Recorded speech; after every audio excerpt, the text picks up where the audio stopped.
TikTok, it's time to rock, ladies and gentlemen. We have the Sunday show here, and thank you very much, ladies and gentlemen.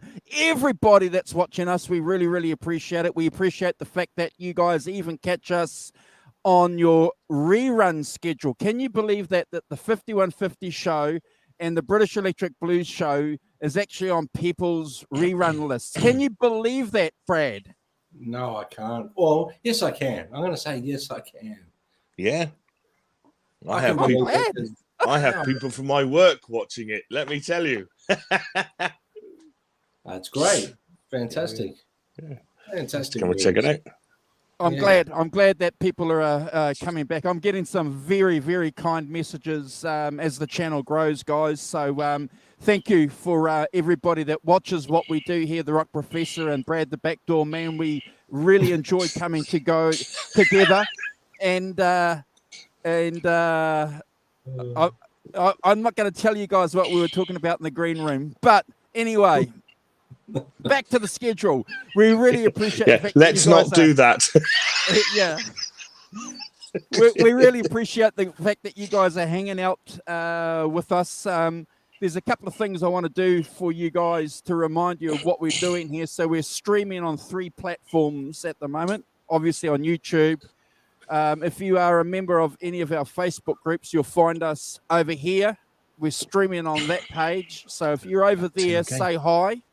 And we're also streaming on the All Things Eric Clapton British Electric Blues show. So if you're watching from over there, we get a couple of people, guys, from the Facebook pages watching, but we don't get a lot of activity. You guys know how it works. The amount of highs, g'days, see you later, you guys aren't very cool kind of messages or anything like that will always help their algorithms, apparently. So say hello to us. Do we get lots of you're not very cool? Really? No, I'm being modest. I'm being shy. I'm being humble. A few, I should hope so. No, to be serious, we get quite a few. You guys are cool comments. So that's very nice. Thank you very much. Yeah, you guys should go and check and read the comments on the YouTube channel. You guys need to do that regularly. I look at the YouTube channel ones. I absolutely look and I reply quite a lot to them. But awesome. Certainly give them all a thumb. But I don't look anywhere else. I don't know. Yeah. I don't know whether you can go back and watch it on Facebook. But look, I'm glad that you guys do that. Just a quick little thing before we move on. So we did a impromptu 5150 show yesterday with a young guy called Hayden. And one of the good things about the 5150 show that we have scheduled with Hoss and Brad is that it will give us an opportunity on that off week maybe to do things like that with these young guys and these other guys. So not saying that we're going to do that regularly, but at least it gives us an opportunity where we can at least hang out for a couple of hours, Simon. So, nice young guy. It was good. Yeah. It's good to get the young guys on, and I think it's really cool. Really cool. It was good to see a young cat that is into good music and playing quite well and really into it at a very young age. So very encouraging. Yeah. Kind of blew me away. Yeah. But I'm certainly looking forward to this week's show. Yep. I look forward to Brad's introduction, and we've got a couple of picks that we're going to run through, guys, as well too. So as usual, give us your rankings, and I think that's about it from me. I think you guys got some other things to talk about, haven't you? Yeah. Do you want to go first? Go on. Well, let's talk about the downside of the week first, which is clearly the death of Meatloaf, shuffling off his mortal coil. not very old either. But I'm sure the soundtrack to lots of people's lives. Bat Out of Hell. That famous clip. I remember seeing it on. Really, the first time he was on, they had a clip of him live on Whistle Test, Del Grove Whistle Test, doing, with Ellen Foley doing that. Would you sell your soul to the man with all that stuff? It's kind of, it was just amazing. Like, well, it's going on, a massive theatrical kind of sort of show. Yeah. Yeah. No, it's very sad, but he left a great legacy behind. So, he's got those classic albums he did, and I loved him on the Rocky Horror Picture Show. He was fantastic in that. They were just he was fantastic. So yeah, absolutely, yeah. Yes, we're still trying to work out what he wouldn't do for love. He'd do anything for love, but we don't know what he won't. That was. So we're not going to talk about what we were talking about backstage. He won't do the washing up, that's for sure. Okay, guys. This is a question for the cats in the chat. Hold on. If you guys know what he wouldn't do for love, let us know in the chat. Okay. If you know the song, getting dangerous. Already getting dangerous. It's dangerous territory, because we all know that Meat would do anything for love. He would do except for love, but he won't do that. We don't know what that is. Whatever that was. We have some theories, but we're not going to share them here. So between Brad running the show and us contributing to it, and you guys offering what you think it is that he wouldn't do, it's going to be a great show. I might just start the show and I'll just watch it. Everyone puts in the chat now, I think. Well, Mark Tanner's jumped in as usual with the greatest advice: keep it clean. Keep it clean. Well done, Mark. Thank you. Yeah, we had some theories backstage in the green room, guys. We won't share them. It's we want to see what you guys have to say. But Can I say, as we're going past, shout out to Mark Tanner. I've been investigating his back catalogue. Right. He does some great stuff. He really does. He does quite a lot of cover versions, but he's got a kind of grit in his voice that gives them. If he did, I watched him doing a "Fix You" by Coldplay, which is quite a sort of, but he gives it the grit that makes it better, makes it interesting. He's got that kind of Tom Waitsian thing that I think makes it actually better because it takes it away from the sentimental a bit. So check that out. It's really good, really good. I'll tag on to that. I caught by accident a show that he was doing with Texas and a couple of other guys, and so did I. Yeah. So it was nice to see the faces of guys that are in our chat. So I hung around there for about 20 minutes and had a listen and contributed to their chat. But it was really cool. Oh no, listen, I was in for sort of a later hour than you because they went quite a long time. But that was really cool as well. See Tim, Texas Chapter, and Mark, and who else was on? Oh, of course, Great Manzini, of course, Great Manzini.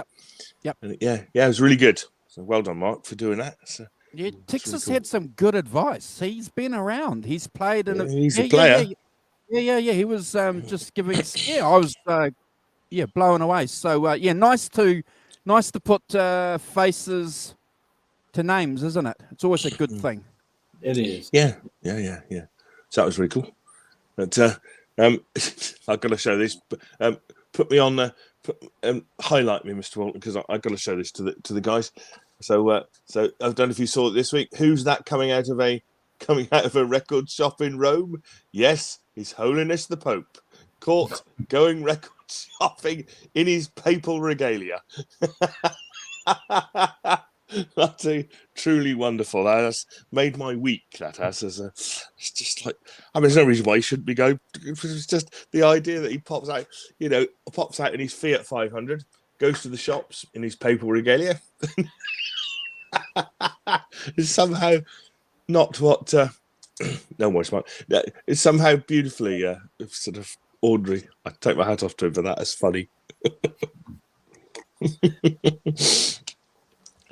Shame he didn't wear his mitre and stuff. That is stellar show. Yeah, I'm just reading some of the comments about what Yes. saying what he wouldn't do for love. Go on. What's Oh no, there's a couple of ones in there. Whereas John ZD351 said, was Mark saying Meatloaf wouldn't keep it clean for love? dear. The Pope was shoplifting some albums. Put him up. Great Zeppelin. What are you suggesting? Yeah, I reckon the Pope was buying some Led Zeppelin. He was probably buying, physical graffiti or Houses of the Holy. Yes, he was buying Houses of the Holy. He's getting Houses of the Holy on LP vinyl. He's a vinyl sniffer by the looks of it. Yeah, clearly a vinyl You got sniffer. that. Clearly a vinyl connoisseur. Well, yeah. guys, I had the pleasure of picking an album this week. So before we get into it, is there anyone we want to shout out to, Andrew? Warren? We want to give a shout out to Warren. Do you want me to do that? No, I'll do the shout out to Warren, bro. You can do the shout out to all the cats in the chat if you want. How about that? How about we swap around? Yeah. Awesome. Yeah. Awesome. Warren, brother, I know that you catch the replays and you've been a very, very good supporter of the channel. We miss you, brother. We always appreciate the fact that you do pop in on the live streams. Seriously, bro, we do wish you well. We're praying for you, and we hope to see that you're going to be back cheeky as ever. We look forward to you jumping on. We'll keep you to your promise of joining us for a live stream. I know that you've said that to me in a couple of personal messages, and people won't mind me sharing that part of the messages that you share with me.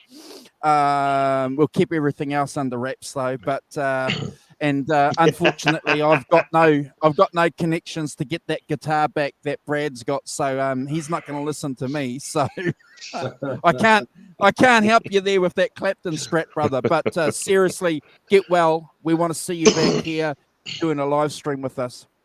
Yeah, that'd be awesome. Yeah, and I've got your strat under safeguard. It's in storage at the moment, so we're looking after it. It's under lock and key, mate. It's under lock and key, so Yes, that's so. He's got it under lock and key in a special storage so that you can't come round and get it back easily.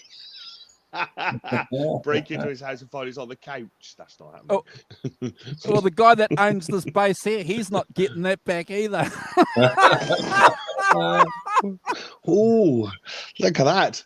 You guys just stealing stuff left, right, and centre. Yeah, no, you can't give it back. You can't give that back ever. That's it. I must say, I've had a few people in the chat, guys. We've got a few people floating around. So we've got Hugh. Good to see you here, Hugh. We've got Helena O'Hara. Thanks for joining us. We've got Ellen, my mother's there. Thank you. Mark Tanner.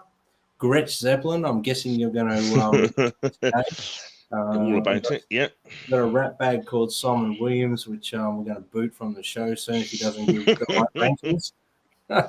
Teresa. I think I said Mark Tanner, but I'll say again. Yeah. We have got John ZD351, the very one and only. And I think that's about it at the moment, guys. But thank you so much for joining us. If I've missed you, that's as far back as I can go. So keep giving us your comments, and we want to know what you think Meatloaf was talking about. So keep those comments. Yes. What wouldn't he do for love? He would do everything else, but he wouldn't do one thing. We don't know what it is. So, Clyde Univibe McCoy, thank you for joining us. Just managed to get my chat to go backwards there too. So thanks, guys. Today's album, I had the pleasure of picking this one. You guys ready to dive into it, or you got other things you want to chat about? Well, I had the pleasure of picking this one, and I can't believe I haven't picked this one yet, or either of these guys. Simon's got the vinyl sniffer version there. So, if you can see the album cover there, Led Zeppelin's, they're basically their self-titled album, Led Zeppelin. We call it Led Zeppelin 1, obviously. And it's arguably one of the greatest debut albums of all time, in my opinion. There's just from the very first note onwards, it's such a fantastic record. And I encourage everyone, if you haven't listened to it in a while, hopefully what we go through today encourages you to go and listen to it. And also, you know, our take on the songs and what we think of them and everything like that. Hopefully it encourages you to look at the songs in a different way. But so as we know, Jimmy Page was the guitarist of Led Zeppelin. But he was also the guitarist in the Yardbirds. In 1968, the Yardbirds disbanded after their two founding members, Keith Relf and Jim McCarty, quit the band. Chris DeJaya also left the band shortly after to become a photographer. So Jimmy Page was left with a big task and rights to the name, all these contractual obligations and a series of concerts in Scandinavia to complete. He was left with the task to put together a new lineup. He asked around, and he had a few people in mind. He asked John Paul Jones to join as a bassist. He asked Terry Reid to come on board as a singer, and B.J. Wilson as a drummer. Wilson was still committed to his band Procol Harum, and Reid declined. He didn't want to join. He recommended someone who became quite an iconic singer. He was a young gentleman by the name of Robert Plant. Plant met with Page in 1968, in August 68, to talk about music and working on new material. Page and Plant realized they had some really good musical chemistry together. So they had to find a drummer, and Plant knew the perfect person. He said, I've got a guy I used to play with in the band of Joy. Let's get John Bonham in to drum for the group. So the lineup of Page, Plant, Jones, and Bonham first rehearsed on the 19th of August, 1968, which ironically was the day before Plant's 20th birthday. They set out on a Scandinavian tour under the title The New Yardbirds, performing old Yardbirds material as well as songs such as Communication Breakdown, I Can't Quit You Baby, You Shook Me, Babe I'm Gonna Leave You, and How Many More Times. After they returned to London from the tour, Page decided to change the name to Led Zeppelin, which I'll get to in a minute. The group entered the Olympic Studios at 11 p.m. on 25th of September to record their debut album. Their album was recorded in September and October in scattered sessions in 68 at Olympic Studios in London. Page has been quoted that the album only took 36 hours of studio time over a span of a few weeks to create the album, which included mixing. So if anyone's got any idea of how long it takes to record albums, that's just unbelievable. That's like less than 2 days if you put it in context. It's just unbelievable. The material they selected for the album had been well rehearsed and pre-arranged by the band on their tour in Scandinavia. And that's why. So that's why the recording time was so short. They were so tight. They knew what they were going to do with the arrangements of the song. At this stage, the band had not signed a deal with anyone. There was no record company to give them excessive money to give them studio time. So Page and Led Zeppelin's manager, Peter Grant, paid for the session themselves. The studio costs were £1,782. They self-funded this. They believe in self-funding. It was more important to them is they could record exactly what they wanted to do without the record company interfering.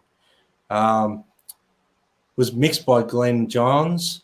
We've discussed him quite a bit on our channel. He was part of this record. On the Atlantic Records label, it was released on the 12th of January in 69 in the US and the 31st of March in the UK. They had immediately made commercial success in both the UK and the US, reaching top 10 on album charts in both countries, as well as other countries, while it reached number one in Spain on their album charts. The indulgent length of the songs was not suited really for single releases. Page was also very reluctant to release singles as part of being Led Zeppelin, but they released Good Times, Bad Times with Communication, Breakdown on the B-side. It was released outside of the UK. For the recordings, Page recorded with his Dragon Fender Telecaster, which we're going to show pictures of later. Had a psychedelic style painting of a dragon on it, which had a few incarnations, which we won't go into on this show because I want to get into the album itself. But at this stage, it had the dragon painted on it, if I'm correct. And it was a gift from his friend Jeff Beck. Jeff Beck was in the Yardbirds while Jimmy Page was. Page was playing bass at the time. Excuse me. Jeff Beck left, so Page went across to guitar. Jeff Beck gave Jimmy Page the guitar because he recommended him to join the Yardbirds in '65 to replace Eric Clapton, who left. Page played the Telecaster through a Supro amplifier and used a Gibson J200 for the album's acoustic tracks. For songs like Your Time Is Gonna Come, he used a Fender 10-string pedal steel guitar. So when we get to that song, we'll explain a lot of that. Did he use the Supro for all the recording of the album, or just? From my understanding, he timed up that Supro. I think he had a tone bender, which I couldn't find anything to 100% confirm that, and a wah pedal. Correct. Yeah, it's about right. 67. Keeping it raw and just diming it in the studio. Those little amps made good tones. Dimed up. So the album cover was chosen by Page. Features a black and white image of the burning of the Hindenburg airship. It was photographed by Sam Scher, is it Scher, on the 6th of May 1937, and the Hindenburg disaster. The image reflects the origin of the band's name itself. When Page, Beck, and the Who's Keith Moon and John Amos were discussing the idea of forming a group, Moon joked, saying it would probably go over like a lead balloon. And then Lewis reportedly replied, Led Zeppelin. So they stuck with that. That stuck with Jimmy Page, obviously. Trivial fact about the Hindenburg. Yep. It had a cigarette lighter on it that was chained. But he did have a cigarette lighter on it, naked flame with a balloon full of helium above you. A good combination, apparently. Fantastic. Well, we'll go into more of the cover and stuff when we show the pictures and stuff, Andrew. But let's dive into the tracks. I'm pretty excited about getting to these songs. You guys have anything else you want to share, or Yeah. I look, before we dive into the album, I'd like to know my co-hosts' reactions and where and when they came across this album. But before I do that, I always have to give a big shout out because Brad's introduction when he presents the albums is far more detailed than anything I ever do, and I have to tell you, brother, you are a professional when you present it. So you are setting the standard as usual, very high for 2022. I must commend you. I must commend you. Yeah, setting it very, very high. So no, seriously, bro, I think your introduction to the albums, it's fantastic. I look forward to going through the tracks with you guys. I came across this album again during that pivotal time period. I think I was about 15 or 16, Simon, a little bit older. But I got this album right from the word go. You know, I've spoken to you guys before about we've done albums and I haven't got it. You know, but this album, there was clearly something with this album that I got. I knew a couple of the songs. You got to remember, though, classic radio wasn't around when I was 15 or 16. There was no such thing as classic radio. It was all just like, you know, normal FM radio back then. So I think two of the songs I was familiar with, but everything else, Brad, just knocked me. I was completely floored by it. And what's really interesting is half my friends love Led Zeppelin because Led Zeppelin were just cool wherever music is, wherever rockers are going to be. There's always going to be Led Zeppelin, and there's always going to be some of your friends who just don't get it because they're contemporary, they're modern, and they're listening to modern stuff, you see. So, but that was definitely a dichotomy that we enjoyed. If you were a Led Zeppelin ganger, you were cool, and if you weren't, okay, over there. Or in my case, when you're listening to Led Zeppelin, you are listening to contemporary stuff. Oh, Rock Professor, tell us about how you came across this album, please, and then obviously Brad will finish off, and then he can kick off the tracks. Well, I came across it. I mean, I started buying records in 1972, so we probably started off with Led Zeppelin 4, probably 4. Houses of the Holy was probably the first two. But then we used to. I've said this before in here. We used to go to a nightclub called Tiffany's that on a Wednesday night had rock night. Ooh, I know, yes. The boldness of it. I know. Wild and crazy times, man.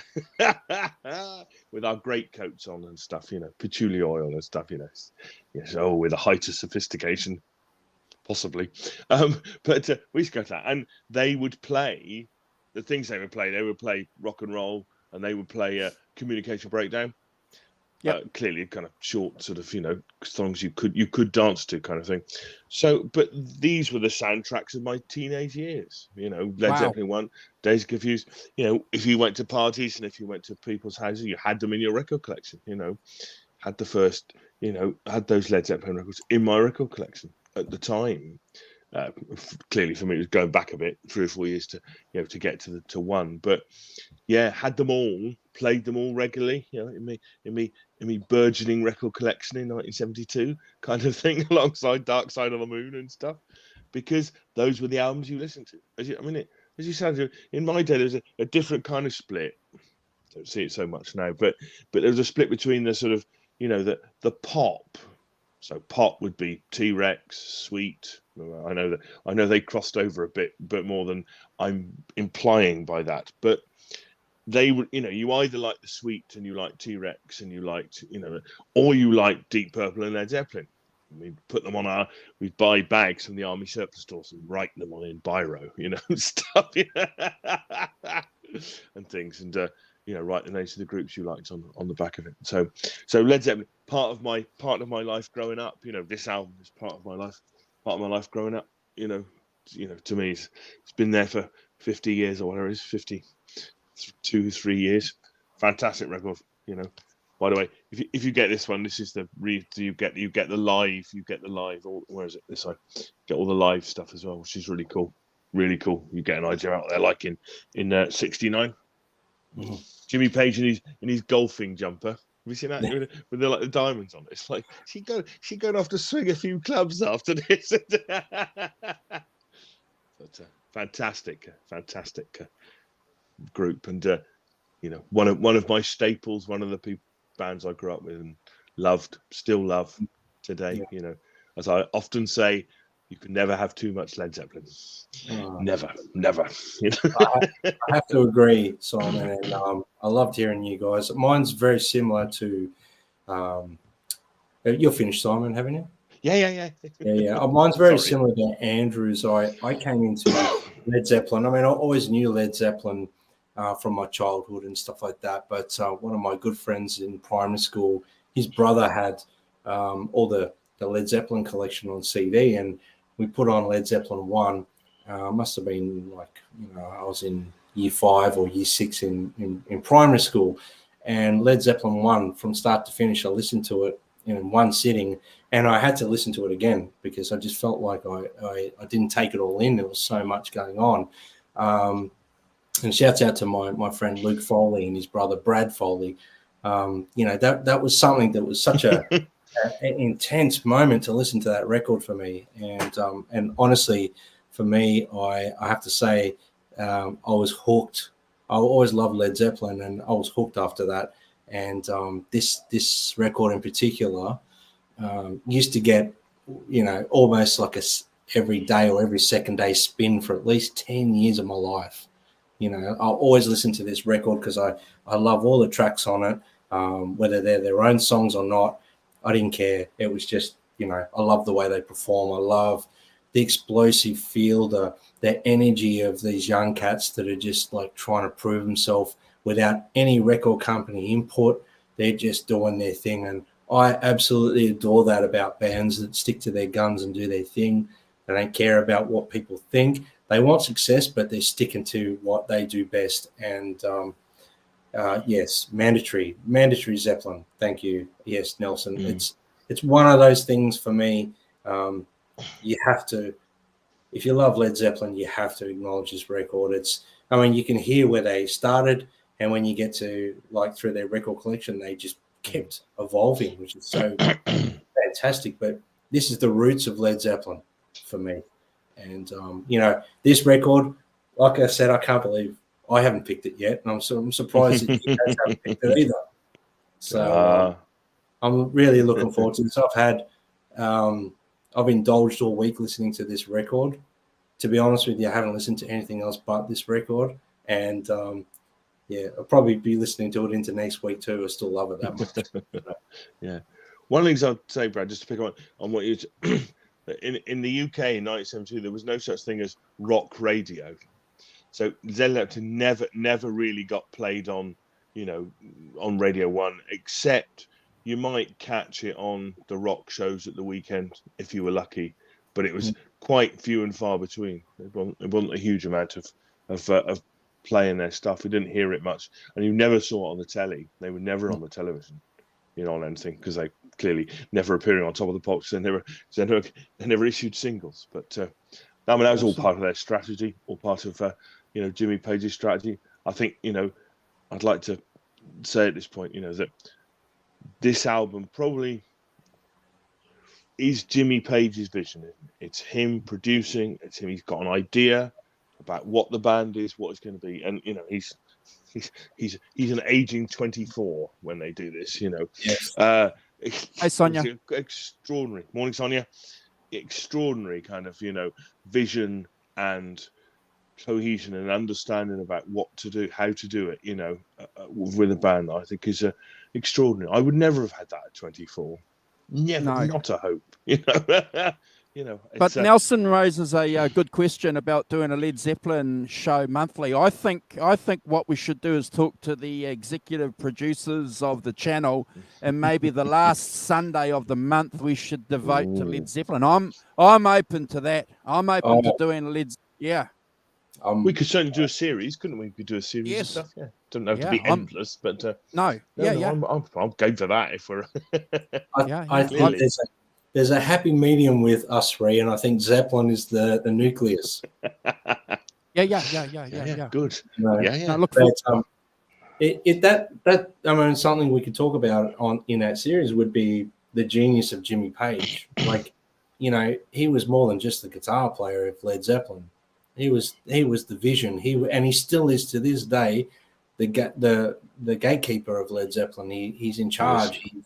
He's flying the flag for Led Zeppelin, and I honestly, you know, I wish Led Zeppelin would have continued. I wish, you know, but I think without John Bonham, which we'll talk about, they made the right decision. But you know, these are all hypotheticals. If they have continued and stuff, they're things we could talk about. I think that would be fantastic. So, but to me, listening to this, Jimmy Page was a genius. At 24 years of age, obviously had a lot of session experience, and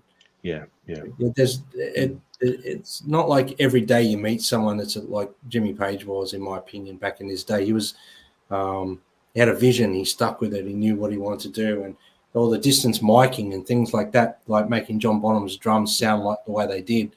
A lot of that came from Jimmy Page's, his vision. So, but let's dive into the tracks, guys. What do you think? I just want to do a quick shout out, bro. We've got Tim Thomas in the chat, and our friend Keith. Keith has jumped in, so nice to see you guys.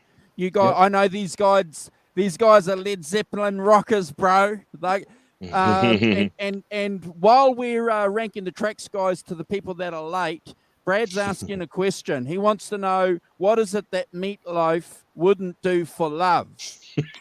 So if you guys know what Meatloaf wouldn't do for love, please drop that in the chat, please. But remember, we are a family. We are a family show, and keep it clean. We're relying on you guys. Behave yourselves. All you cats out there understand and know that we do have kittens watching us too. Oh, Lord. Our professor. He's gone to find out what he wouldn't do for love. Oh, God damn it. Wow. Lord. Wow. Okay. We'll wait for him. He'll be I've 2 got my minutes. T-shirt on today. Oh, wow. So I had to wear it.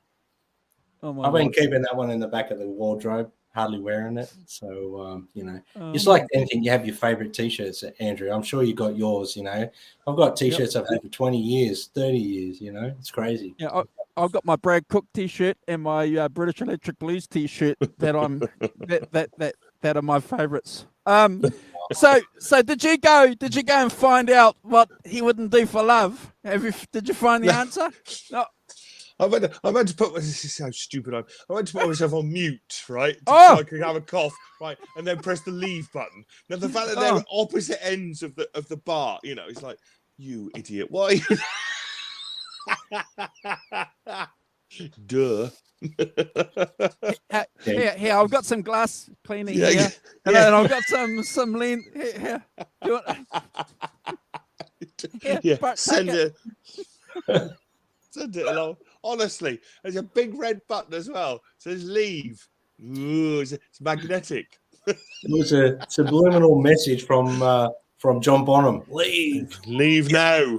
Get away from these people. Brad, the backdoor man. Let's kick it off. All right, let's get into it before we get a bit silly. We're already starting to get a bit silly. Yeah. Well, Led Zeppelin 1 starts with Good Times, Bad Times, and wow, what an amazing opening track. It's just explosive, high-energy accents, from the very start, to the fade out of the song. It's just absolutely brilliant, this song. We hear some amazing drumming from John Bonham with his kick drum patterns. There's triplets. These drum fills are just sensational. His hi-hat work, like no other. He was one of a kind, and his amazing feel. Honestly, he highlights from the very first moment of Led Zeppelin on their first song on their first record of how much of a powerhouse drummer he was. Jonesy, John Paul Jones, he has some nice little highlights through the song with some cool little bass runs in the stops. The pre-choruses, John Paul Jones sounds like he could be playing in a Motown band to me. His moving bass lines are just amazing. And Jimmy Page, his guitar work is brilliant. His tone, his rhythm guitar playing, his fantastic lead guitar work. The solo is epic. And Robert Plant's vocals are so raw and massive. Like, we hear some amazing melody and expression in his voice. He added some amazing harmonies in this, and the outro singing, it just gives us a taste of what's to come on the record. It gives me goosebumps listening to it. These are young guys. I believe Robert Plant was 19 or 20 when they was recording 19, this. Yeah. Young cats. I mean, you think about this. We had a 13-year-old guy on a 5150 show yesterday. Just young talent. You don't see a lot of people at this age doing what these guys were doing back in. And bear in mind, these guys were recording these songs pretty much live. So you can hear in some of the songs, which we'll get to, vocal spill, all sorts of things going on in the recording process. But also I wanted to mention the production of the record. This song highlights the whole production of the record to me. It's clear. You can hear the drumming. You can hear the guitar work, the bass. Everything's right where in the mix where it should be. This song is never ever a skip for me. It's a Brad score. I'll give it 100 out of 10. It's never going to be a skip. Never going to be a skip. And Simon, if you don't give it anything close to a Brad score, it's timeout. Yeah. Oh, yeah. 4. No. Certainly not. This is one of the classic Led Zeppelin records to me. That beginning, it's a clarion call, isn't it? It's that thing. A tremendous introduction, and as you say, the recording of it, and I think we use this quite a lot. I'm going to use it. Is because it's. I say it all the time on this show, because Jimmy Page has a vision and he recording with his ears. There's not hundreds of instruments. There's not, there are bits that he does. You can clearly hear overdubs and double track guitars and stuff, but he's very careful to give each instrument its own quite big space. And be happy with the space in a mix to let those, as you say, let all those instruments, and including the vocals and the instruments, but let them breathe and let them have a sound and a size that that sometimes if you're doing it close mic and stuff, and you get clearly a different effect if you're doing that sort of thing. But I really like the fact that clearly they're playing together. They set themselves up in the studio. And they're playing out as a band. All the basic stuff is played out as a band, with a bit of overdubbing, but not a huge amount. And I like the fact that things bleed and into one another. I think it, apparently he put microphones all over the studio to capture the live sound, and you can tell that, clearly mixing them together to get that. I love the John Paul Jones bassings, do do do do do do do in the in those little gaps. That's why they opened with it. They opened the O2 with Good Times, Bad Times, the O2 show, 2007, 8. So, yes, it, as you say, the solo is fierce, isn't it? It's Page he just lashes into it in a way. I think that that maybe later other bands don't do. He's prepared to go to hell with the mistakes if it's got a vibe and it's got an energy and it's got Sonia, bad luck. So that's not very nice. Sympathies go out to you, and I love you, Sonia. That's not nice at all. So I hope you're all right. But, So yeah. Sorry, breaking in because Sonny's got any. So yeah, I think that all of that, as you say, the drumming is astonishing. The drumming is like no other drumming, and how we've spoken about John Bonham a lot on this show. We speak a lot more about him too because he's one of the greats, clearly one of the greats, and his own style, his own way of doing things. And as you pointed out, the triplets on his bass drum. Not a double bass drum, by the way. That's a single bass drum, and him going. I don't know how you do that. Yeah, it's almost Yeah, he had a technique that he used the tip of his toe to flick the bass drum back fast, creating an effect that lots of other people have tried to copy, but not very well. I think really difficult. Or they've had double bass drums or whatever. But it's but 100 out of 10 for me too. Of course, Brad score, never a skip. This is the soundtrack of my youth. Skipping indeed. How many dare you? Andrew, so much to admire in this track. Yeah, Andrew, if you skip this one, you're banished from the show.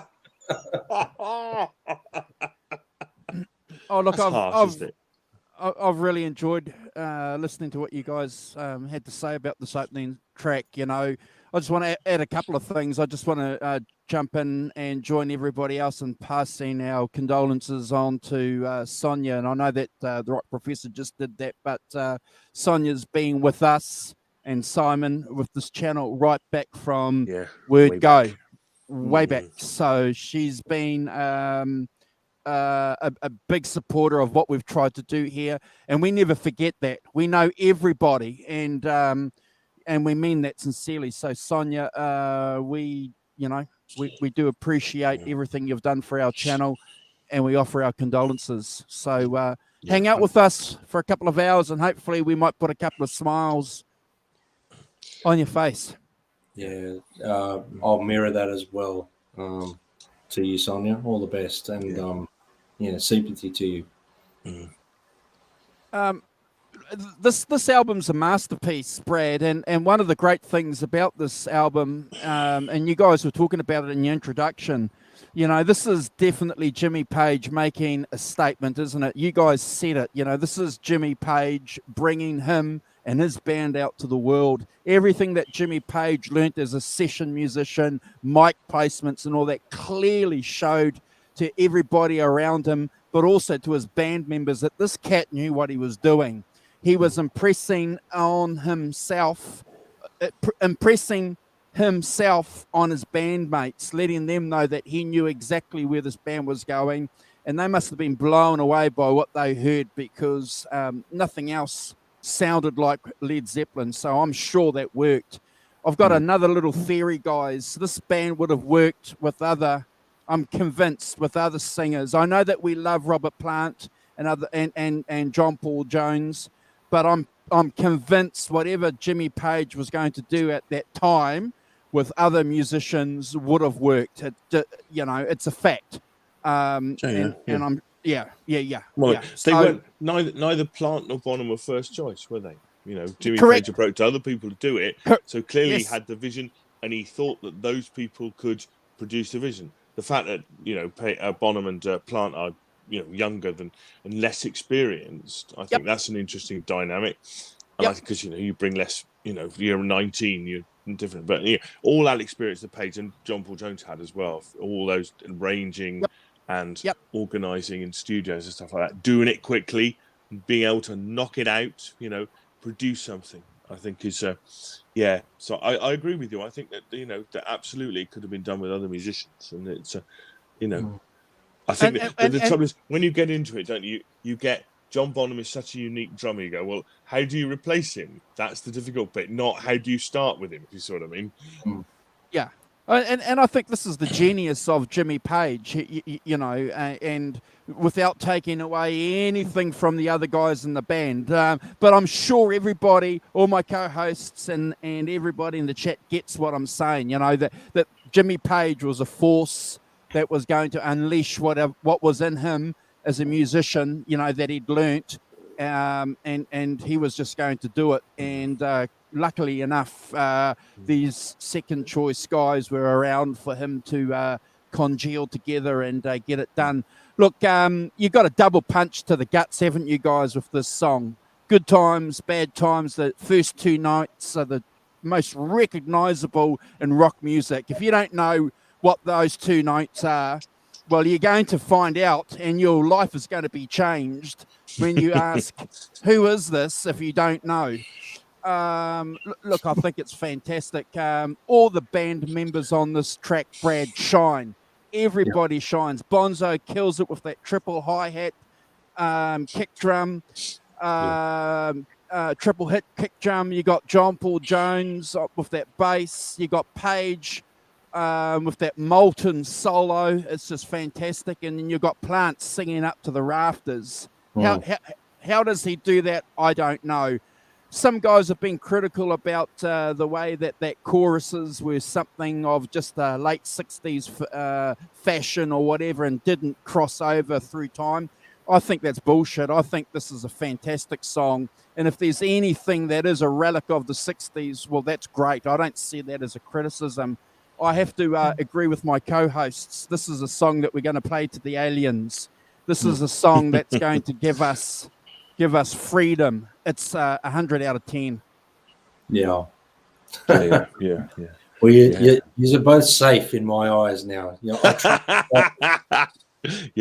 Could I say the one thing I'd say about this, that you look at the other albums that produce at the same time, there's lots of them, Hendrix, and nobody sounds like anybody else, do they? This doesn't sound like anybody else. You know, that thing we all do as musicians. You go, oh yeah, it's got a bit of that in it, and those, you know, and if there's an influence and stuff like that. There's no influence here, is there? There's just, I got a vision, and not only Led Zeppelin were doing it at this time, but you know, Hendrix and all this. You know, you don't mistake this for a Jimi Hendrix record, do you? You know, by a country mile. You know, they're so far apart in many ways, and you know, I think that's really interesting that all those people are coming out their own vision of it, and the way they did things, and they come out and they just sounds not like anyone else. You know, you can't go around saying this sounds like Vanilla Fudge and, you know, in a Gada Davida or something, you know, or I Am Butterfly, sorry. You know, it doesn't sound like that at all, really. You know, they have their own unique thing, and how it all comes out at the same time, I've no idea. Out of that, you know, white hot molten creative period that was the late 60s, you know, people pushing, you know, amazing. Anyway, sorry, Brandon. No, because I think we're all very passionate about this, so we're going to be talking about this for fairly in depth. That's okay, Simon. We forgive you, and I'm going things you love, the things you love, isn't it? You know, yeah, I'm going to just back onto the back of what Andrew was saying. It would have worked regardless of what Page was doing, but the minute that these guys recorded this record, it could never be anything but this lineup. That's all I have to say. Yeah. Exactly. Yeah. The chemistry, the abilities, you know, and all those things. Absolutely. God, how could they have done it another way? But I think you're right, Andrew. At the time, you know, as we said, Plant Bottom were not the first choice. Therefore, Page had a vision of it that didn't necessarily include them in a way. Well, the universe works in mysterious ways. And his first choice didn't work, and sometimes it clears the way for what was meant to be. You know. So for me, from an absolute ball-tearing opening song, and the second song, "Babe, I'm Gonna Leave You," it's like a cover song that they rearranged. They did a rearrangement. It's an old Anne Bredon song from the 50s. And I think Page was quoted as saying he heard it on Joan Baez's live in concert from '62. And it's always stuck in his head. And look, I love this song. It's a beautiful intro. Page is playing that Gibson J200. We hear Plant come in singing very subtle and mellow through the intro, almost like ghost-like with his vocal singing, the way his performance of it. Too powerful and dynamic, incorporating the light and shade that Page really wanted for this song. If you listen closely with headphones at around 1:42, you can hear some vocal spill. And I believe that Robert Plant sung initially this song like in the same vein as all the other songs, really intense and really full on. And Jimmy Page was like, no, I want light and shade in the vocal. So you do hear a little bit of spill in some of the songs vocally and everything like that. And you do it here in Led Zeppelin 2. But we're not doing Led Zeppelin 2, so I won't tell you what that is. But look, when the band comes in, Page incorporates his Telecaster to add the power along with Bonham's explosive drumming. And Jones is just thundering along on the bass in this. There's amazing musical parts throughout the song. I love how powerful and heavy the sections are. There's some wah overdub in one side. I think it's panned slightly to this, goes wow. I love that. That's just all those little things that Page was he picked up from his session days and brought them to the fold in this. 68, 69, very limited with technology, and they did so much with it.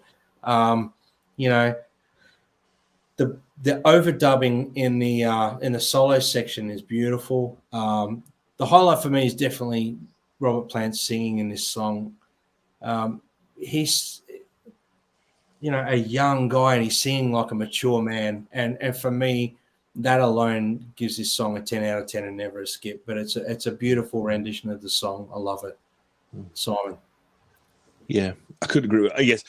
For me, the interesting thing is that the first track is a kind of rock thing, very powerful, this introduced, I mean, I think the first tracks on this album are about the different sides of Led Zeppelin. What Jimmy Page wanted to do. So Baby I'm Gonna Leave You is the folk side.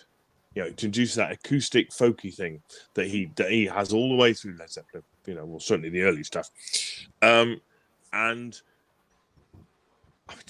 mean, when the acoustic guitar recording is just amazing to me. Well, it just sounds fantastic. I know Jimmy Page said it was a fantastic guitar, not his, but that when it comes, it's huge and kind of depth and real sort of 3D sound to it. That we're talking about 1968 here. Not so I don't know how many tracks they had, probably no more than 8 to do stuff on. I think they're beautifully recorded, and that really, really, really helps. I think that also the other thing that it introduces is the loud and quiet, the flamenco, what Jimmy Page called the flamenco bit, the dan dan dan dan dan dan bits that introduced Led Zeppelin to that a lot, the loud and quiet bit. I also think that the other thing it does in the middle, Brad, you described, is the kind of weird atmospherics kind of stuff, Yes. which we come to more later, but it is still got that element in it alongside those, alongside the folk things, and I think that's really interesting. I think that it's an amazing, as I say, it's that second thing that goes. We've had this rock thing, this it's not. I would say that Good Times Bad Times is not really blues. Not really blues. This is definitely has that kind of folky kind of thing that he wanted. And to have, again, it's a tremendous contrast to the previous track. It's not 2 tracks the same. It's a completely different vibe, completely different thing. I agree with you about the Robert Plant's vocals as well. That sings fantastically on it. 10 out of 10 for me. I'm completely another, and the second part of the manifesto of what Led Zeppelin is going to be for me. This song, yeah, So yes, 10 out of 10. Never. I mean, skip. We're not using a skip on this album. I'm not using a skip.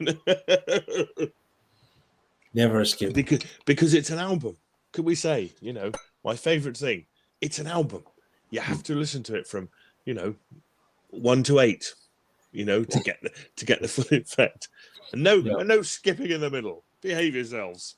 Yeah. Mr. Walton. Well, what's really interesting is that in the normal run of things, a song with this slow kind of tempo isn't normally put this early into an album. But Page confirmed what history knew, that this song was so good it wasn't going to wait in the shadows. If Led Zeppelin hadn't have given us Stairway to Heaven, I think this would have been their best power ballad, soft ballad song, whatever you want to call it, in my opinion. I think it would have been. It's just over 6 minutes of pure magic. There's a few mistakes in there. There's a couple of mistakes. But, that's what gives this album, I think, the charm. And you don't know what those mistakes are unless you're musically trained. You pick up on what these mistakes are when you start reading and some of this material comes out and the band and Jimmy Page actually starts talking about it, and you go, oh, okay. For example, the last chord being out of tune. Brad, I love this song. I think Keith Campbell in the chat earlier said it's his, I think it's favourite Led Zeppelin song, or close to it, or something like that. I love this song, and I said to you, you got 2 punches to the guts with the first song. Well, this is the second punch because it's a surprise. And even now, when you put this album on and listen to it, it's a shock to hear this after the first song, but it works. I have to Brad score this song. I've got a few Brad scores. I'm sorry, I'm boring. But I can't give this anything less than a Brad score, Brad. 2 Brad scores in a row. Yes, get in. Oh, Yep. goodness. Yes, well, I'm glad we're on the same page here. No pun intended. Pun Jimmy intended, Page. yes. I got it. Well, I mean, look, if the first 2 songs wasn't enough, then we get to the third song, and Simon just alluded to the fact that it's an album you got to listen to in succession. So you really need the song placement's ideal, So we go from "Babe, I'm Gonna Leave You" to "You Shook Me." It's a really cool rendition of a Willie Dixon classic, in my opinion. It's very closely mirrored to Beck's version. I know Jeff Beck wasn't very happy about it. You hear and read in some interviews and stuff that Jeff Beck was a little bit cranky pants, but he was a moody guy, so so be it. I saw it as Page's little nod to Jeff Beck, in my opinion, because he admired and loved the guy a lot. So you hear some very cool Hammond playing from John Paul Jones in this. Some great harmonica playing from Robert Plant. Very reminiscent of some very heavy blues stylings from the past on the harmonica. Jimmy's guitar playing is sludgy and very bluesy. His solo is drenched in like a backwards reverb. It gives an amazing ambience, and there's some very, very classic Jimmy Page soloing in this, and to the point where he repeats a lot of this sort of stylings throughout his whole career. Bonham's drumming in this, he's swinging along and thunderous, through the solos. His triplets are just insane. Like he just throws in the most amazing things at the most inappropriate time, and it works. It's just, when most drummers would have played straight through that section or whatever, he just puts a bit of color in there. And I think that was the amazing part behind it. Just had something not, quite different to most drummers in his brain, what he thought was colorful at the time. And mate, I've played in bands with some very overplaying drummers that overplay, and you could almost say at times John Bonham overplays, but he does it tastefully. And I've never heard a drummer play and overplay as tastefully as John Bonham. So look, this song for me, I gave it a 9.5 out of 10. It's never a skip. And I'm looking forward to hearing Simon and Andrew's scoring on this and their interpretation of the song, because I know we're all blues nuts here. So 9.5. 9.5. All right, I'll time out. Have given us a wigging off, eh, Mr. Walton? Then look at him with his 9.5s. I reckon. Yeah. Thank you for telling him off. Thank you. Yes, absolutely. In the corner, Mr. Cook. 9.5 indeed. Evil laugh in the back. Yes, you shook me. The first thing I say about is it's, for me, the third part of the manifesto. This is the blues bit.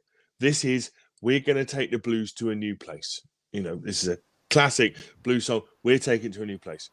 I'd like to say, I'd like to disagree with my colleague, Mr. Cook, on his assertion that the Led Zeppelin version is in any way similar to the Jeff Beck version. Interesting. I went back and listened to the Jeff Beck version because I thought, I don't remember. It's because we did it, and for me, they're like really different. For me, the Jeff Beck version is a lot of electric piano and stuff, and the piano are the lead instruments on it. For most of it, Jeff Beck only comes in at the end. He does come in with a blasting solo. The solo is nothing like Jimmy Page. I mean, and clearly it doesn't sound like him either. The sound of it. I think the sound is of the Jeff Beck version is more of a 60s production. I think that the Led Zeppelin one is a step forward in production in that way. For me personally, I think they're really, really different. And I think that Jimmy Page said it best, and when he said that him and Beck came from the same roots. We listen to the same things. You pick up the same vibes. You want to do, pick up great songs and want to do them. But actually, I don't know if you guys agree that actually, morning Jazz Thunder, morning Jim, how you doing? That actually they're really different. And actually, I can, for me, they're very different songs and very different ways of doing it. The Led Zeppelin version is clearly longer. It's got, much more solo in it. It's better. Yeah. It's for me much more modern, has a much more modern sound, a sound that I think carries through to now in a way that the Jeff Beck version doesn't. So, and as you said, the stuff about the getting the great story about trying to get the echo before the main sound, trying to persuade Glyn Johns to do it, having a fight. Turn the bloody fader up. It'll work. And there it was.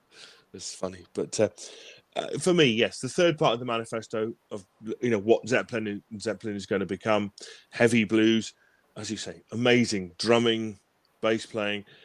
That thing in the background. There's one point I didn't note down the time. At some point, there's laughing in the background. Robert Plant laughs in the background, and one of the vocal tracks, which is a real sign that Page's feel and dynamics and what the song is much more important than did I fluff a line, did I fluff a note here and there. He doesn't seem to have ever cared about that, Jimmy Page, and I'm going for it, and if in the middle of me going for it, it's a bit of bit of fuzzy finger, what the hell, don't care. I admire that immensely, that really that that you're not looking for perfection. You're looking for a vibe, a feel, and that carries an energy and a dynamic that carries those songs along. And for him, that's much more important than playing it perfectly. I did it 10 times and played it perfectly on 10. But yeah, it's got no feel. Nah, not doing that. So 10 out of 10 for me. I'm afraid, Mr. Never a skip. It's for me, it's part of the manifesto of what this album is and what Led Zeppelin is going to be, and for that it gets a 10. That's a fantastic version of it as well. Mr. Walton. I like what the rock professor has said about a manifesto, and the switch went off in my deep dark mind when he said that. So one of the great things that we love about this show that we contribute, we do learn a couple of things, and I think Simon has hit the nail on the head. I think this is why this album is perfect. It's a perfect album. It's because it is a manifesto. So I think we've just contributed to the organic history of Led Zeppelin, their rock professor. I think this album will always be for our channel, the manifesto. So we'll look forward to drawing that out a little bit more as we talk more and more about Led Zeppelin, because I think you've hit the nail on the head. Look, this is clearly the first blues-based song on Led Zeppelin, isn't it? And the band sets the bar exceedingly high. One thing, though, we've got to remember, and if you guys are regulars to the channel, you know that in the late 60s, early 70s, rock bands treated the blues as a placement that needed to be taken very seriously. And they did. And there was deep respect for the blues amongst a lot of those British cats. And, putting a blues song on an album was a standard move. And we love that and we appreciate that. A little bit later on, they got slammed for it because, it was considered derivative, exploitative, all these titatives. It's just rock and roll music, and these guys, without getting into the controversy around Led Zeppelin, we're not going to do that. But we've discussed this on past shows when we've discussed Led Zeppelin, that they were just playing back what they heard. And because they loved and treated the blues with respect and gave it back to us, packaged in a British way, in a rock and roll way, boy, I have to give it a 10 out of 10. No 9.5 pussyfooting around here.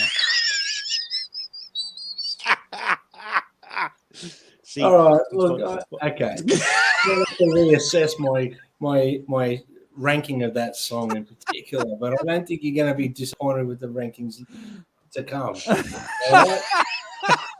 And for that, I maybe I'm out of here. Yeah. See, you haven't given us a good telling off. So if we don't give it the first track 100 out of 10, that is the definition of setting yourself up for it. Well, maybe I can redeem myself from terrible. Because All right. Nine and a half. we're closing side one now, and we might look at some pictures after this. But Yep. Dazed and Confused. Now, I don't really know where to begin with this song, other than just describing some things that, for me, it's when I listened to it the very first time, I was, just going like, what am I listening to here? The bass was really infectious. Those little guitar harmonics with the wah pedal. And the vocals come in pretty quickly as opposed to the live versions and that. They come in pretty quickly. And it's clear from the very start that this is going to be an epic song. You can't really sort of go past that fact. When the drums come in, we hear that spooky harmonized guitar from Page. It's like a unison harmony playing along with the bass line, and the guitar and the drums are just, they're wild. They're not playing straight. It's like he's keeping the 1, the 2, the 3, and the 4, but he's doing all these fills and everything in between. It's just explosive from Yes, not all at the same time. Yeah, sensational, and definitely not overplaying. It's just part of the song. It needs to be there. For me, it really widens the sound of the band, and for me, that alone is the highlight of the song for me. But when Plant's vocals come in, this song in particular, he's on a mission here to prove that he's the vocalist of all vocals, of all vocalists. He's on a mission here. He's amazing from someone as young as he was to come in singing the way he does, and those really high things he does with his vocals when he goes up in the stratosphere. They're things that are inhuman for a lot of singers. So it's just sensational. That middle section with the vocal and the violin bow at the same time, when they're doing the violin bow and it's like this little thing going on. The fact that there's a violin bow on the guitar solo is epic enough, but with Robert Plant's vocal on there, it's unbelievable. The part, after the solo, where it sounds frantic and the band's really locked in, Page goes off soloing over the top of that, that bit. It's like you're feeling like they could put that in a movie scene of a car chase. There's like this frantic feel going on. It's unreal. It's Robert with his ad libs across all that is just world class, and he's a young guy. It's just, you would think that his vocal ability, when you listen to this song, he'd been singing in bands for 20 years and he was a seasoned vocalist, and he's so young. There's so much power in the song. The section before, they come back into the intro where Bonham does those drum fills. Their signature drum fills for me, and their signature the song. The part I'm talking about, guys, where they just before they come back, Dazed and Confused.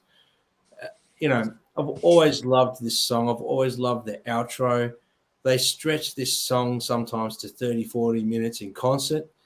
It was the perfect part for them to just jam. You could tell they're jamming in this, but they were structured jamming for the recording. They would create new ideas for future songs on stage from the jams they created in this song. I think this would have probably been in nearly every single one of their shows up until later period of the band, but it was always a highlight for the band, this song. I think it's in all the shows. I think pretty much all of them. Oh, yeah, and it has to be some of the best recorded music ever, in my opinion. It's just 6 minutes and 28 seconds of epicness, and I have to give this song 100 out of 10. I'm not even going to say the word skip. I did, but I'm not going to. Simon. Absolutely. Yeah. Oh, It's what an outstanding introduction to the song. My gosh, fantastic. Simon, jeepers. I'm not. follow Okay, now we that. got Yeah. now we got to listen to the Rock Professor. My gosh. Oh. I hope I redeemed myself with that explanation. You did. Come Yeah. back, baby. Come back. We're so mean. We're misbehaving massively. Sorry to little- interrupt, Simon. Sorry. That's fine. That's fine. For me, the interesting thing is just to back that clearly Days Confused comes from the Yardbirds. You know, it's not a new thing that he's played it in the Yardbirds, played it live in the Yardbirds. You know, he got the idea from the violin bow, which is suggested by David McCallum Senior. David McCallum, the famous actor, possibly famous actor, but The Man from U.N.C.L.E. in the 60s with Robert Vaughan. So, and also there was a guy from another group called The Creation, called Eddie Phillips, who used it as well. He used a bow as well. They did the original version of Painter Man. It's if you're interested, go and listen to that. It's good. But I think that having worked it up live and having done it live with the Yardbirds, that it was a natural thing to do on this record. It's again, I'm going to say it's part 4 of the manifesto. So it contains elements that they haven't done before. Yeah, the really big, broad, section in the middle, with the sound, and Page and Plant, feeding off each other. You can hear, Plant will sing something, Page will play something close on his guitar.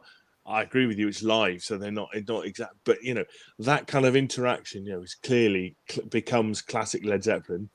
What they do, and those, as you said, those extended jams. But here, the dynamics, it's a lesson in dynamics for starters, isn't it? Quiet, loud, fast. That bit you were talking about, where they come out of the breakdown section, and they da da da da da da da da. It's like fast. It's like just turn the tempo on a sixpence, and bang there into something. It's like 3 times as fast as what they were just doing, which is, to me, is astonishing. The way if a band, and they do it so smoothly, so so tight, so organized. You don't notice that it's that it's suddenly sped up massively. Something that would be really difficult to achieve now if you're doing it to the grid. But again, that thing about having the freedom to play, the ferocity of the energy of Page's playing as well. In those sections, it's just amazing, really.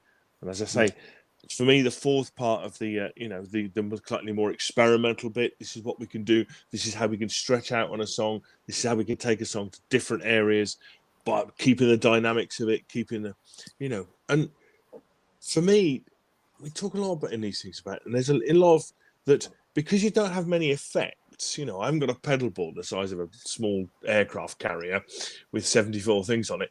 Actually, what you have to do is work out things to do with, changing the pickups, changing the volume, changing how I play with my hands, quiet, soft. You've got to do all of those things. That's where it comes, And I think that this song, all these songs, they have that lesson in it. I don't know. I was watching something yesterday where Joe Bonamassa, was it 10 sounds you can get out of a Les Paul? It was all about balancing the pickups differently, with the tones and the volume controls and stuff like that. It's really good. It's really, it's a really useful thing for, to show a young player that, before you have 100 pedals, learn how this guitar works, because, it has a lot. You can do a lot with it without, before you plug directly into an amp. But 100 out of 10 for me, an absolute, Led Zeppelin classic, classic beyond classics. Part 4 of the manifesto, takes it to other places, an amazing thing. Yes. Yes. I'm not saying never a skip. I've got to, really, because it's the catchphrase of the show. But how very dare you if you think of it. Mr. Walton. I'm glad that the Rock Professor mentioned the Yardbirds, because again, this is the genius of Jimmy Page. He knew the underdevelopedness that the song had with the Yardbirds and what he could do with it with Led Zeppelin. Keith Ralph certainly didn't have the vocal style that Robert Plant had. And one of the great things I think that Jimmy knew in his mind was that this song was going to work with with his vocals. And my two co-hosts have just spent 10-15 minutes talking about why this song is so great, and certainly the vocals on this song are a standout. It's a psychedelic trick, isn't it? Jones and Bonham are strong enough to handle the change in tempo, and obviously the vocal skills of Plant beyond Ralph, obviously. And it's true that Led Zeppelin didn't invent Dazed, but they took it to places that only Led Zeppelin could do. Put on some headphones, turn out the lights, sit back in the dark and get rocked with your imagination. The song's never a skip. It's a 10 out of 10. A perfect album. I'm just going to keep repeating myself. Sorry. Brad. Yeah. Well, that's the close of the first side of the record. So maybe we should show a few photos and set a bit of a vibe here, Andrew. Could we say 4 songs? Side 1, 4 songs. Oh no. 20 minutes. 20 minutes. You know me and my, imagine if it had been a CD, because they could have gone for 73 minutes and then it wouldn't be the same. I think that's the brilliant bit about it, is that it's yeah. Oh, this is the young Led Zeppelin. So you've got John. There, we've got John Paul Jones on the far right. So Jimmy Page, a very young Robert Plant, and a very young John Bonham.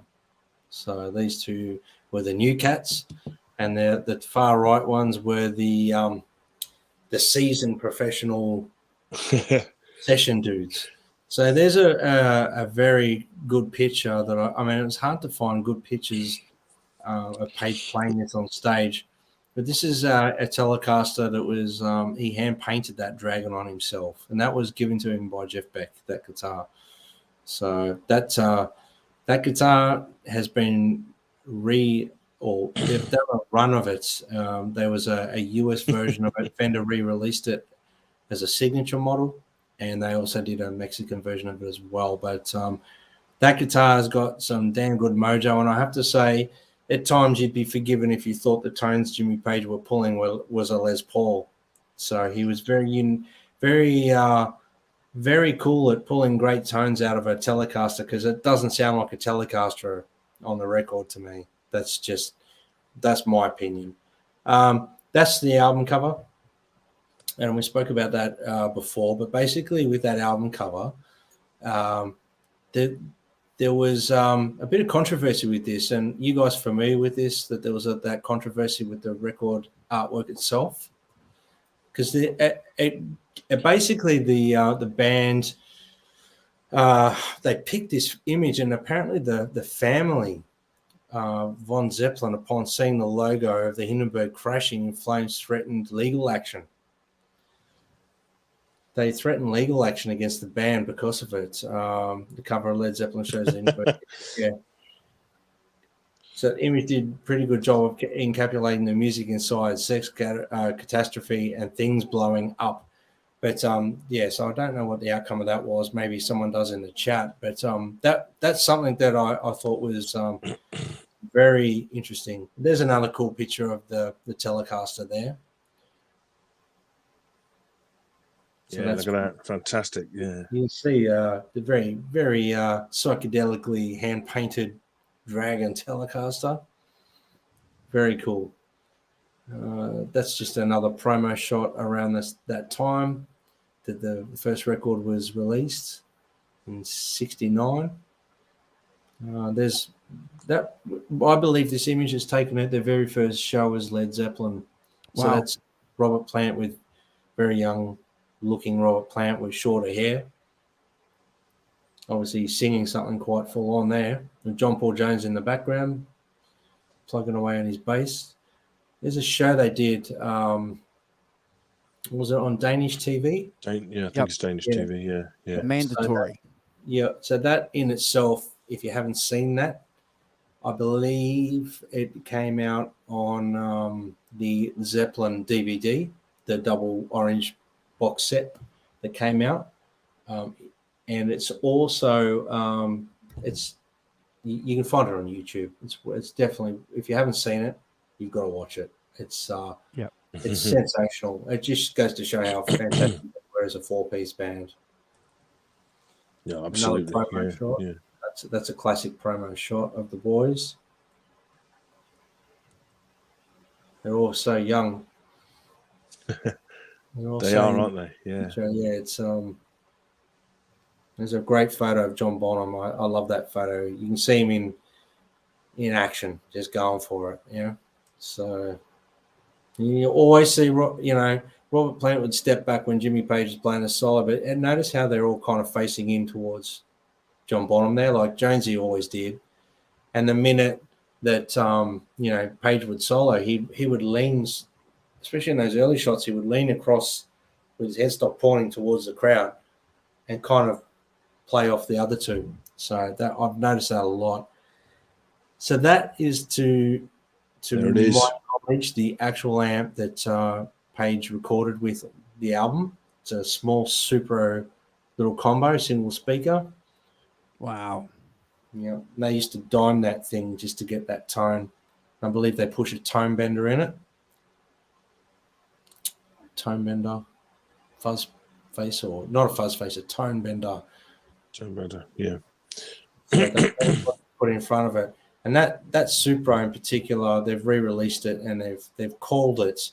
What did I see? It was Sun Dragon amp.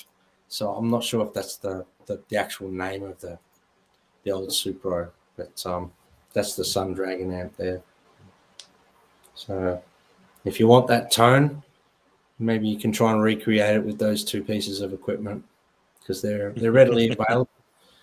I think it has a lot more to do with gear myself. I think it has a lot more to do with the player. But as you know, collectors, sometimes we want to try and you know, play like our heroes, and sometimes having the signature on it makes all the difference. Yeah, they re-released that amp too as the Black Magic as well. It's a 25-watt amp that Supro have done. So, you know, feeding into the Jimmy Page thing. But I think it's good. I think it's great, Brad, that Supro, I forget who owns them. I think it might be Fender or something like that. But I think it's great that they're bringing in mid-priced amps. A lot of their amps are mid-priced. They've got some, you know, high-end amps. But, you know, if these young guys are going to buy these Mexican-made Dragon guitars and Supro amps and channel Jimmy Page, I don't have a problem with it. I think it's great. Yeah, me Look, too. I've always wanted a Telecaster for recordings because I don't have a Telecaster. And I always thought maybe I could buy a Dragon Telly for my studio just to have, you know, just to Yeah. And yes, good idea. You should. I couldn't imagine gigging with it. It's like playing a striped guitar live for me. Everyone will expect me to play like Van Halen. If I play a Dragon Telly, everyone will expect me to play like Jimmy Page.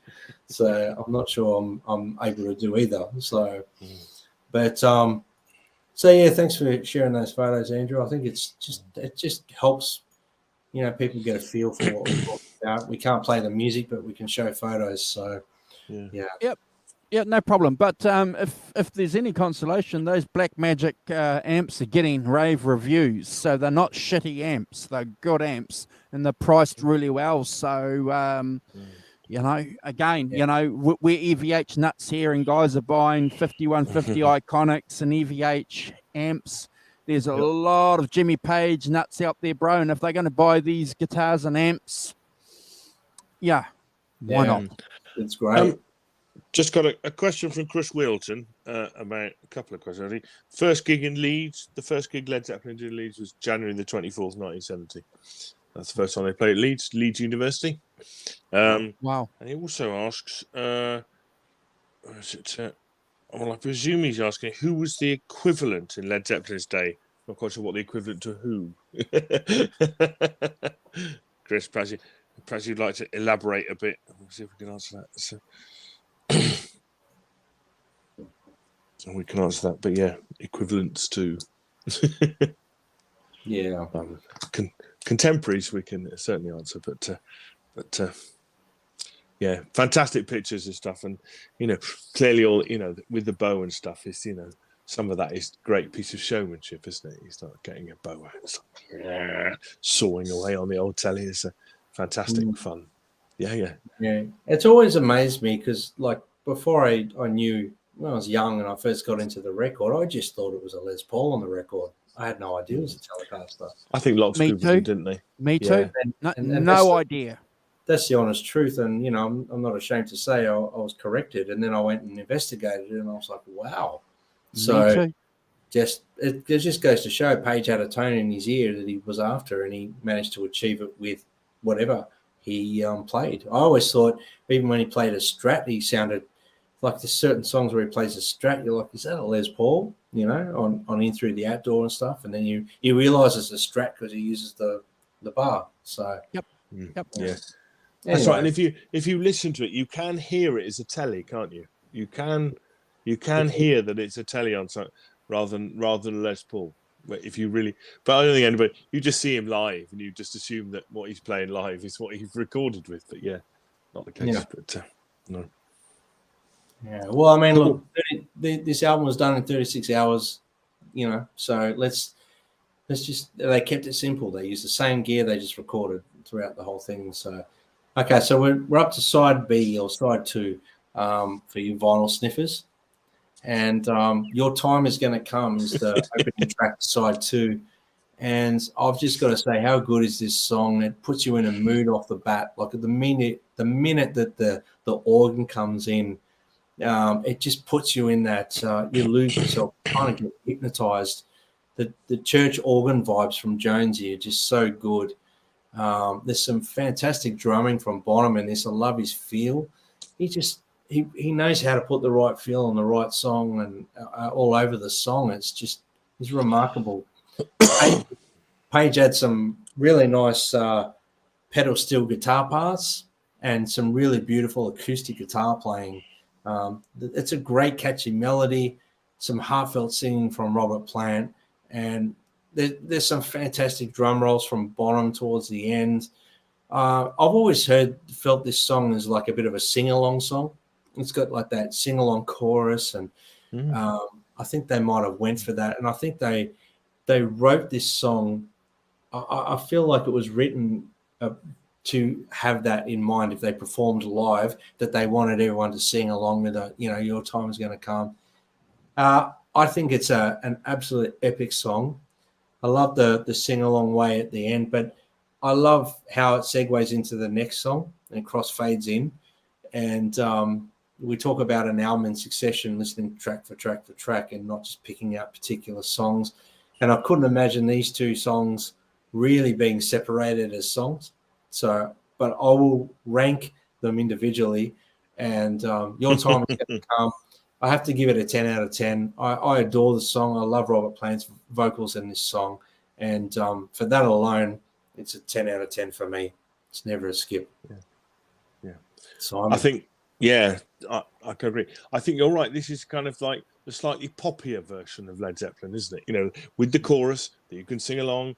Fantastic tune. It's tune, if you want a tune, melody, it absolutely does that completely. I think it's it's fantastic for that, and I think it's it's another side of them, isn't it? Another side of Led Zeppelin. As I say, for me, this album is a manifesto, and it's laid out as a manifesto. And this is the kind of it's partly about John Paul Jones. I think it's the first time he plays organ, and he's clearly up front playing it, as you say, that very churchy organ at the beginning and stuff, and playing it through. Again, the sound of it, he plays on his own. It's like this huge sound, that if I play it on my stereo, it's just enormous. It's like he's playing a church organ in a church or the Albert Hall or somewhere. It's a huge sound, which gives it such depth and gravitas, weight. It sounded brilliant. Yes, as I say, for me, great song. I love the Black Mountain. Are you going to do Black Mountain Side as a separate thing? Are we going to talk about that as separate? Because he does go into it without I think that again, that showcasing Jimmy Page's, open tuning thing that he got from John Renbourn and Burt Yanchester, that's fantastic as well with the tablas. It's I don't know if we're going to do them separately or together, but okay, fine, cool, that's all right. So yes, 10 out of 10 from me for Your Time Is Going to Come. I think, do you know what? For the first time ever, and I've listened to this, the steel is quite out of tune, isn't it? And yet, I've never noticed it before.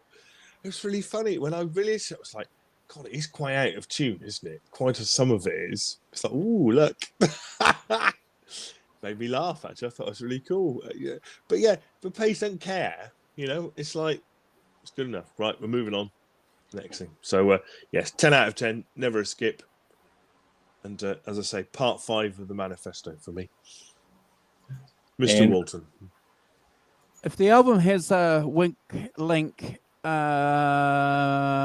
is it. Your Time's not a bad song.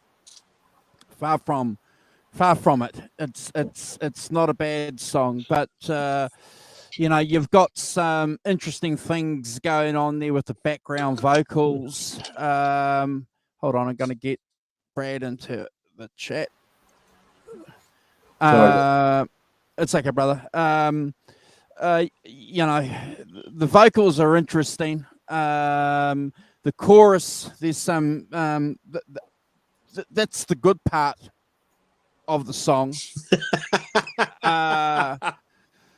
It's got that sense of melancholy in the lyrics. I like that, but it just doesn't live up to the promise of what it could be.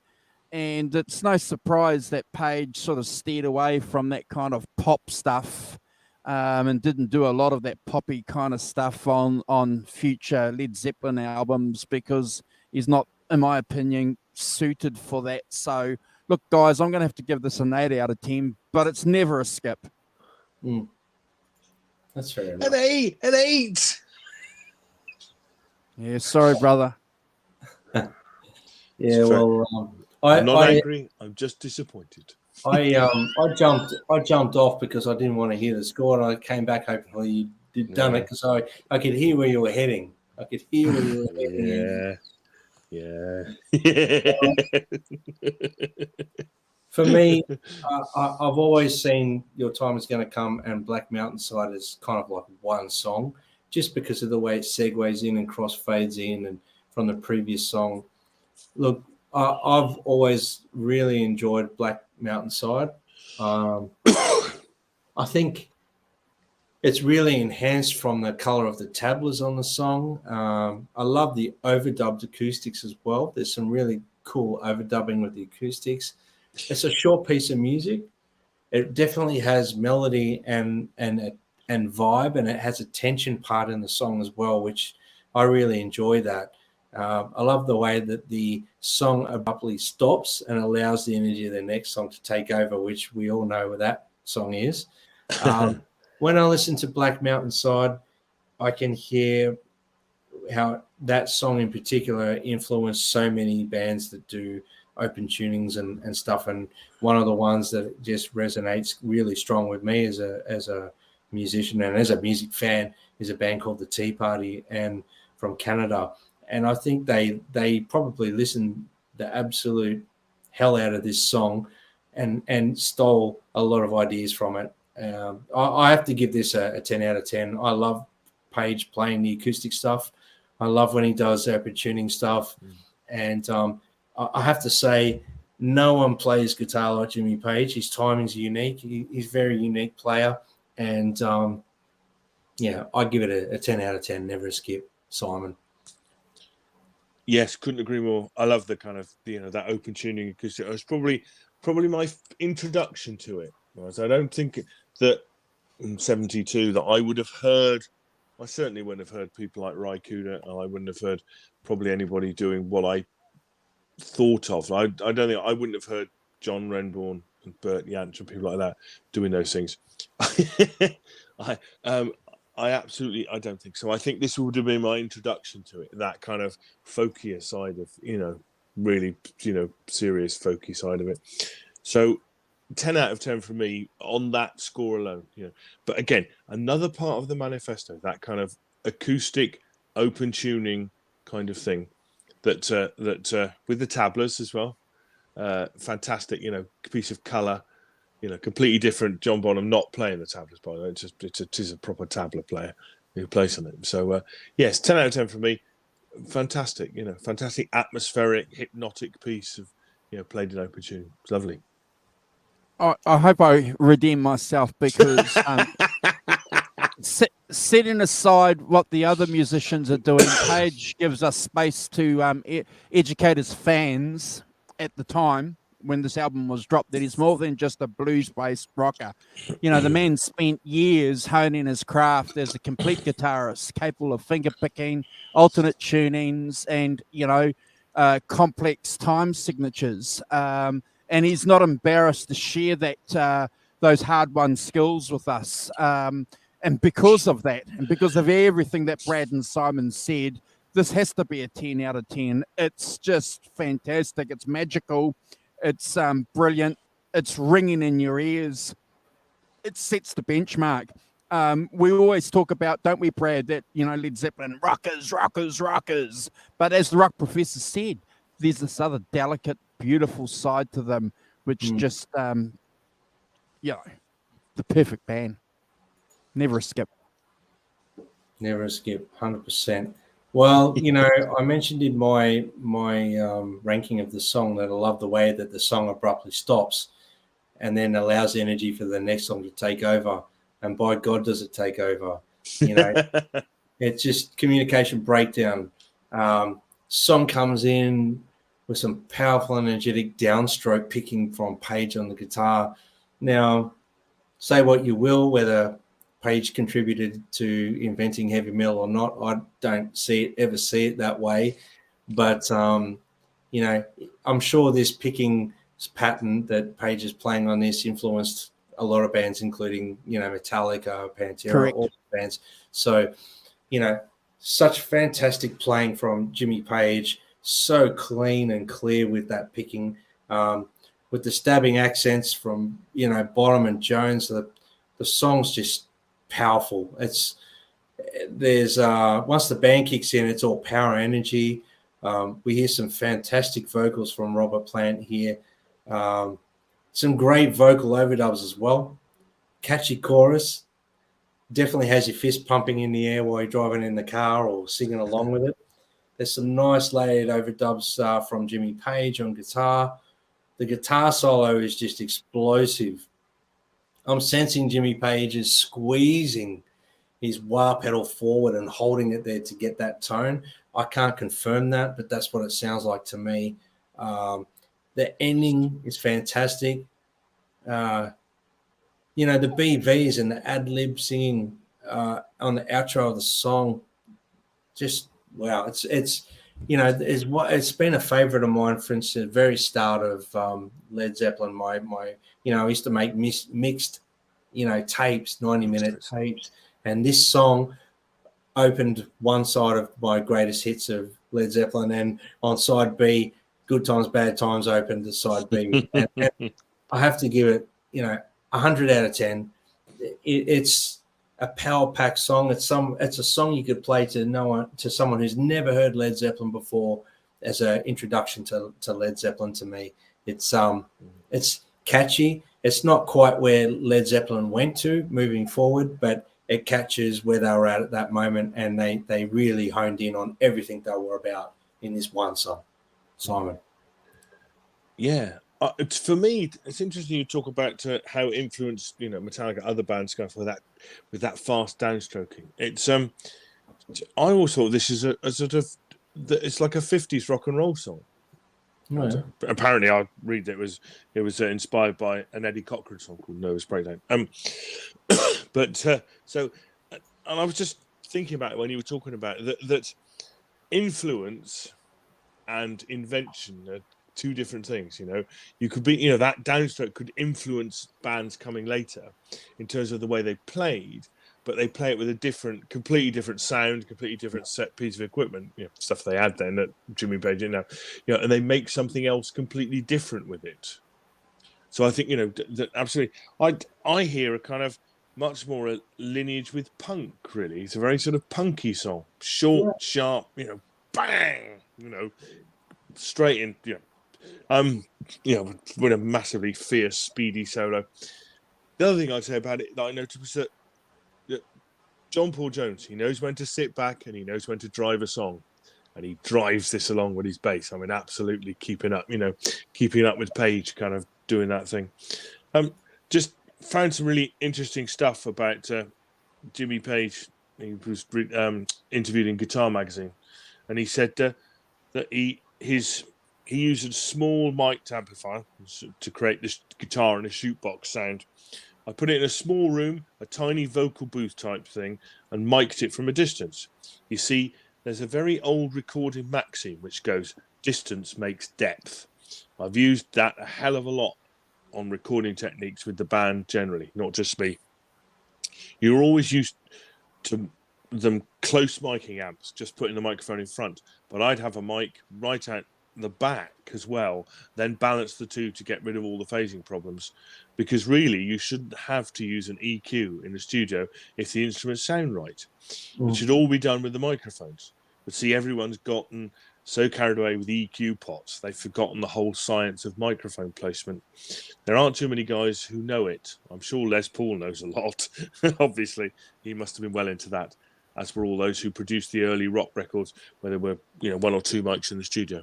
I think that's really interesting about mic placements versus, EQing it all later, And in fact, what happens now, isn't it? You record, and then you put on effects and you put on everything else later, it's a kind of thing. So I was really interested by that as a kind of, little sort of Eve, look into the mind of Jimmy Page when he's thinking about miking things and stuff. 10 out of 10 for me, never a skip. Fantastic, again, this was the record that was played at Tiffany's, so it's kind of because you could jump around and dance to it and stuff, so absolutely. I'm not giving this less than a 10. Fantastic fun. Mr. Walton. Oh, look, I have to I can't sort of add much more than what Brad and Simon have added. It's 2.5 minutes of a perfect example of what Brad said, a heavy metal hit, or a heavy rock hit. It's just fantastic. The band builds its song on that short, fast, immediate, recognizable riff. It's what a band dreams of doing, these riffs, and we're getting them in this album by the truckload. Go and listen to the song. I have to, my heart's saying Brad's score, but I can't because we've got a couple of other songs. But I'm looking at my solid 10 here, underlined with 3 deep gouges. It's a 10 out of 10, Brad. It's never a skip. One of my all-time favorite Led Zeppelin songs. Yeah,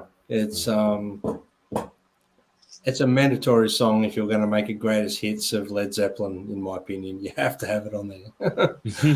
But so we come to another blues song, and we know that Led Zeppelin were very heavily infused in the blues.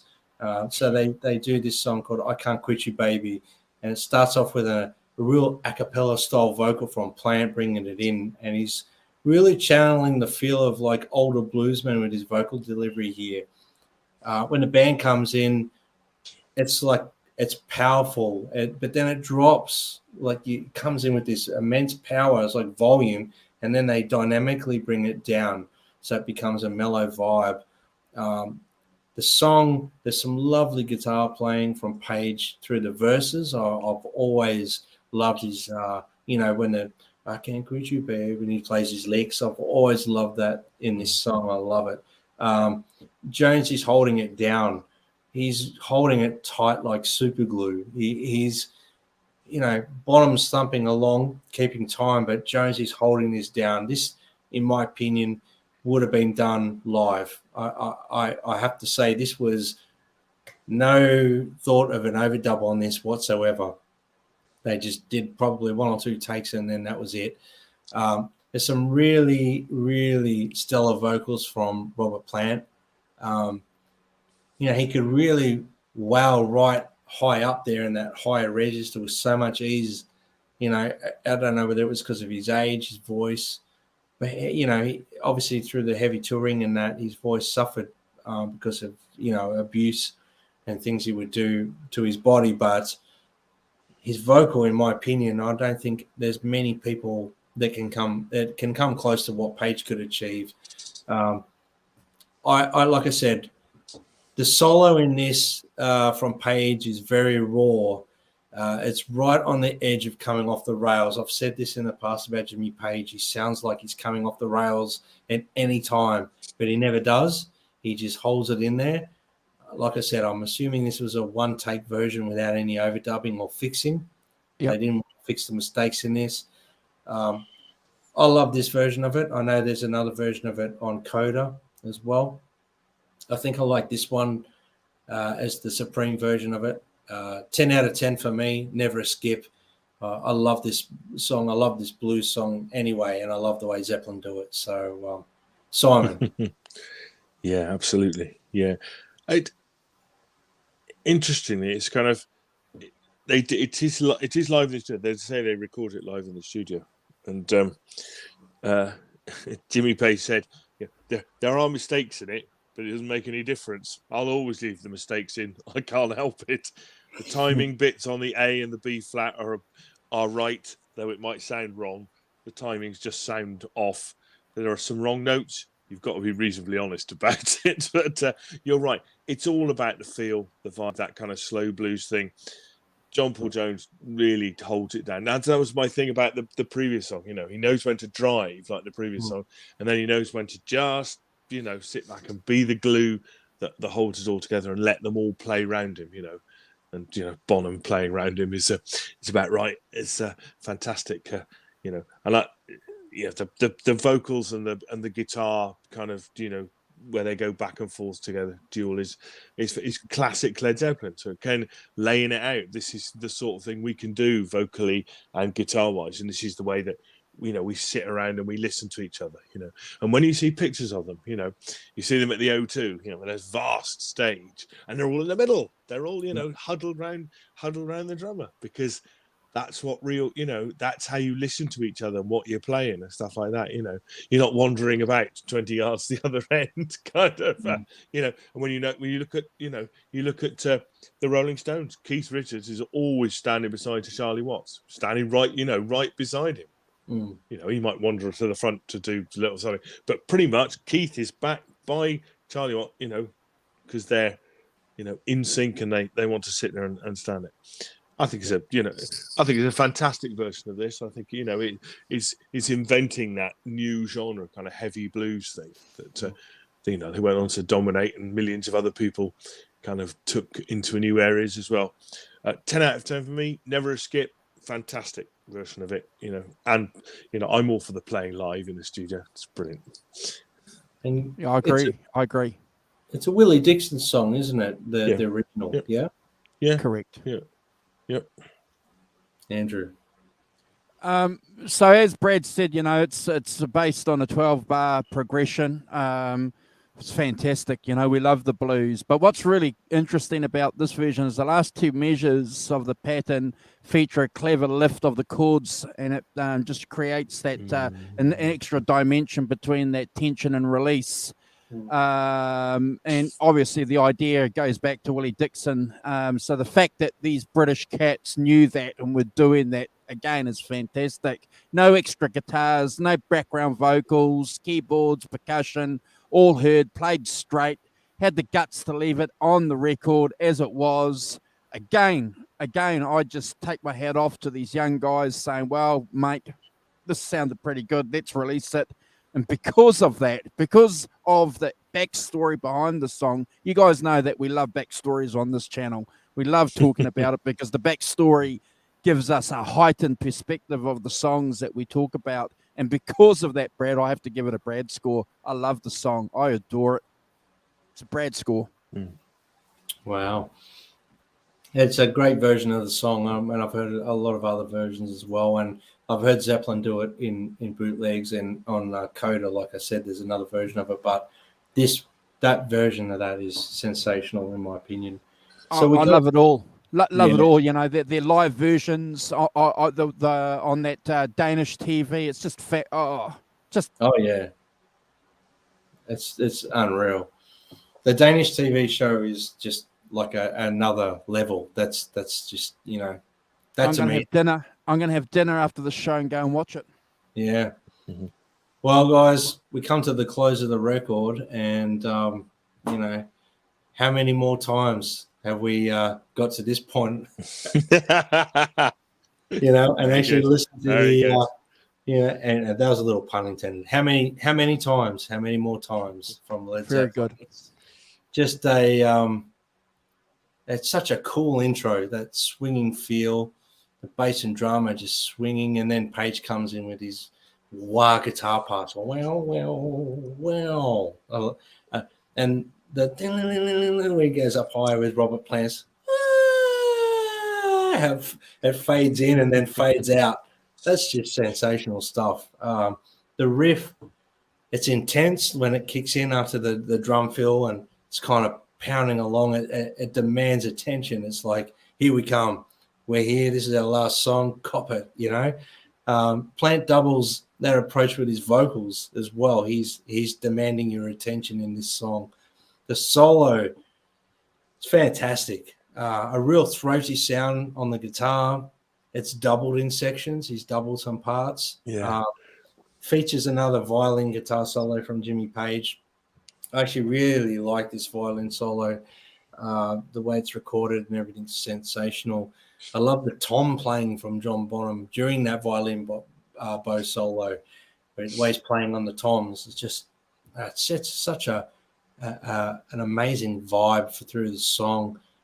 There's a nice segue in the song into other songs like Beck's Bolero, Rosie, The Hunter.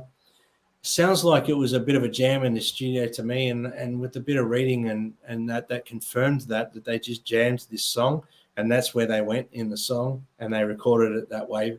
They had sort of planned to do that, but not really planned to do the song the way they'd done it.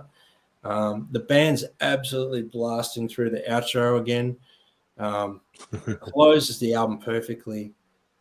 Arguably one of the greatest debut albums of all time in any classic rock band. Absolutely love it. Love this song. Love the album. 100 out of 10 for the last song. Simon. Absolutely. Yeah, that's, as you say, as Andrew said, the perfect album. That my favorite thing about this is that apparently it was listed on the original album. It was listed as 3 minutes 30 on the album. The reason was that the song was listed as only being was to promote radio play. Jimmy Page knew that radio would never play a song over 8 minutes long, so he wrote the time track shorter than the album to trick radio stations into playing it, which is a fantastically nice touch on what to do. Yeah, for me, yes. I mean, it's 8 minutes long, but there's so many sections. There's so many, different bits going on. It's amazing with the Bolero, the Hunter and Rosie, and you've got, and they drop out, don't they? Bonham comes back in, and all those things, and it's amazing. Another lesson in production, in arrangement and dynamics. I think, for me, and doing what they're really good at, really brilliant at, Jimmy Page particularly, in organizing, arranging and making an 8 minute song really interesting all the way through. It's got all these different sections. You never know what's coming next, and it moves, quickly from one thing to the next. It's just it's a coin of Mr. Walton phrase. It's a masterpiece. I think that also I like the fact that the bowed bit, as you alluded, bowed bit, that kind of reflects it kind of references Dazed Confused, you know. So the two last tracks on side 1 and side 2 both have a bowed section on them. I think that's probably luck than judgment, but I like that sort of symmetry. No, I like that sort of symmetry. You know me, I like that sort of symmetry.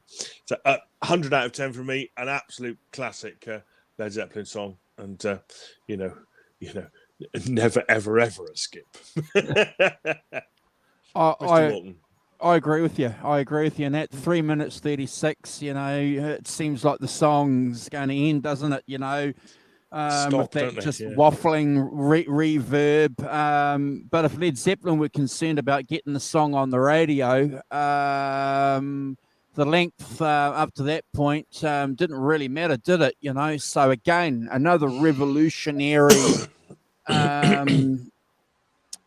aspect to this band on their debut album. It just blows me away. I can't add more to what my work colleagues. I might as well say work colleagues. Yeah. To what my co-hosts have said. You know, people have called it a hippie music jam. Some people have wrongly described it as Led Zeppelin trying to be jazzers. I don't see it as any of those things. But if labels are invented for people to make what they're hearing comfortable and something that they can get out of it by creating these labels, if you understand what I'm saying, that's fine. Labels are great. Just like ranking lists. They're all fantastic. They're completely subjective.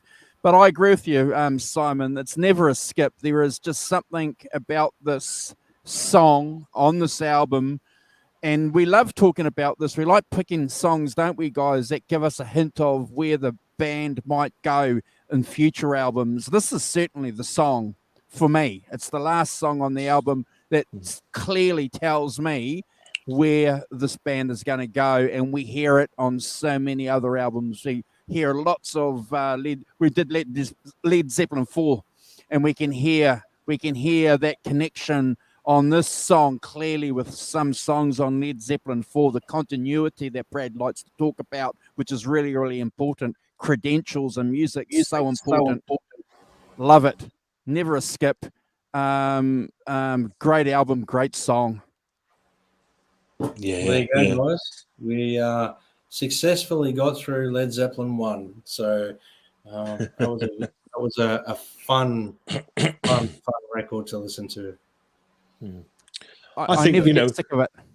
No, it's a fantastic record. As I say, for me, it's a real, masterpiece from Jimmy Page's point of view, in thought out in terms of it being a manifesto for what Led Zeppelin and the band are going to do. Don't necessarily go on all the routes, but for the breadth of things they can do and they can cover and they can deal with, and the way what they can play, different styles, all sorts of things, and as I say, signpost to what they're going to do on future albums. And I think that's a fantastic achievement. If Led Zeppelin had only done this album, only done and disbanded because of whatever reasons bands were disbanding for in the late 60s, Brad and Simon, it still would have been a classic. We'd still be talking about this album. 100%. Yes, we would. Yeah. 100%. Yeah. And I think it would probably be better regarded now than it is. It got a bit of a slating by some people at the time, but I think it would be better regarded now than it was then, for sure. And that's fine, because they didn't understand what they were listening to. Just because they're part and cohorts and part of that time, and you're in that time, doesn't mean you understand what the hell is going on, Simon. And this is one of the reasons why we like doing the show, don't we? Because we like to offer that perspective that, just because you're writing for NME or Rolling Stone back then didn't necessarily make you an expert on what you're talking about. I actually don't think that I don't give a lot of credit to other people back in those days writing about these bands, because they weren't really listening to what we're listening to. Maybe, I don't know, they expected something different, I think. Yeah, I know. I'm glad Simon mentioned it. I'm glad that that they got a slating. Because how many albums have we done, guys, where the critics have slated albums and have turned out to be bloody masterpiece? Time You know, look, Exile on Main Street. You know, another classic album we've done. You know, it was slated by the so-called what's the word, Simon? Professional journalists. Although, you know, a guy called Chris Welsh, who used to write in the Melodies Maker, very well respected journalist, writes in the Melodies Maker, gave it. He's the only one who knows what he's talking about. Yeah, gave it a really good review. You know, stuff saying, you know, their material does not rely on obvious blues riffs, although when they do play them, they avoid the emaciated feebleness of most so-called British blues bands, which is very good. But you know, it's absolutely, you know. So I think, as I say, I think in retrospect, it's been, you know, it's been given, you know, when certainly the re-releases, these ones, you know, they certainly got fantastic reviews, you know. Hugh's hit the nail on the head, though. But yeah, I've read that many times. They were never critics' favourites. Yeah. Bit like Van Halen, another band that we talk about, and the Rolling Stones. Never really considered, because why rock and roll? They went pop. I will say one of the reasons why Chris Welch knew what he was talking about, Simon, and he's written a lot of books, and I recommend them.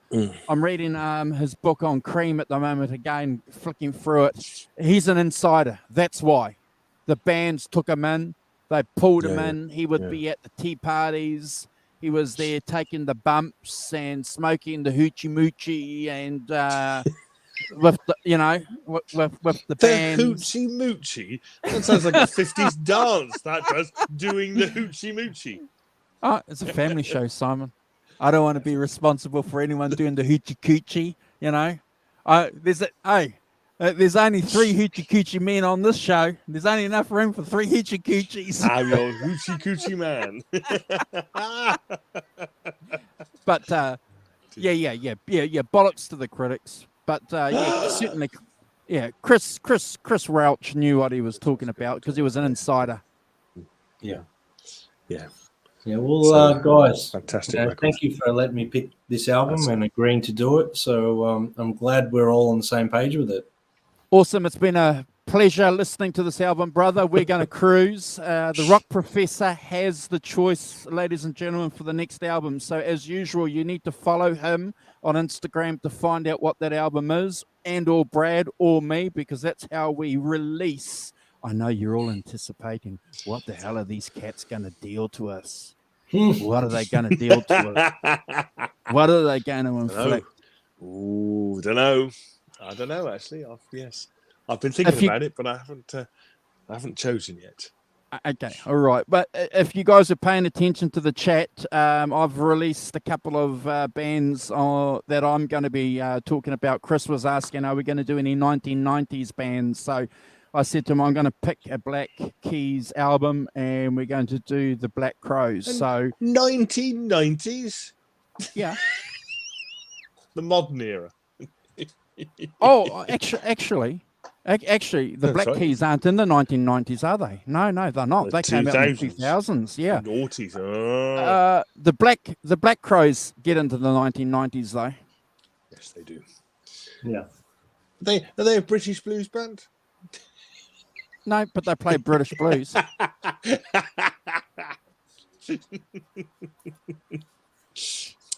Yeah.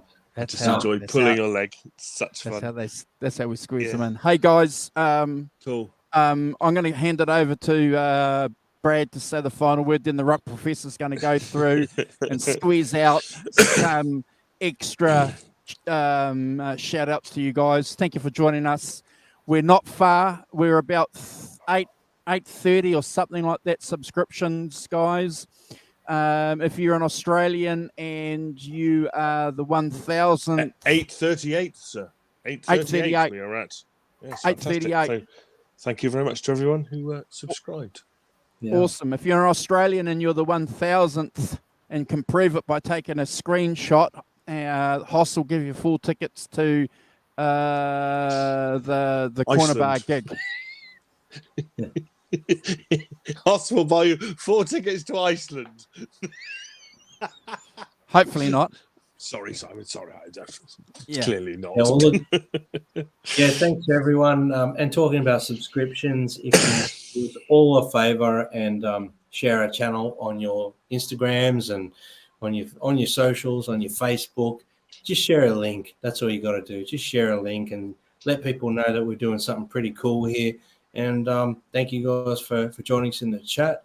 Make sure you give us a thumbs up.